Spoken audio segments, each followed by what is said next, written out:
ভালো লাগবে। অনেকদিন খাইনি মুসুর ডালের সাথে। তেল গরম হচ্ছে, চলে যাচ্ছে। হচ্ছে পেঁপে সেদ্ধ, থোর ভাজা আর ডাল, আলুর চোখা, ঢেঁড়স আর পনির দিয়ে তরকারি আর মাছ ভাজা, ব্যাস।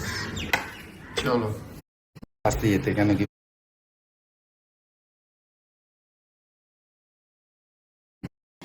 কুমড়ো, আলু, পটল যা যা আছে সব ধুয়ে দিয়েছে। এই যে সবজি ধুলো, এখন কুমড়ো আমি বলে দিয়েছি, বীজ নিয়ে দিয়েছি এইগুলো আমি খাই।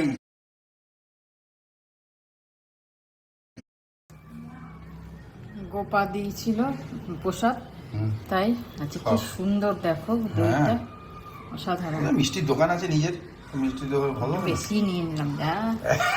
তারপর বলবে কি হয়েছে, বেশি নিলে কেন? এমনি টক দইও নিয়েছো? না, টক দই নিয়ে ভালো করে তাহলে খাও, আর একটু বেশি নাও, না একটু নাও।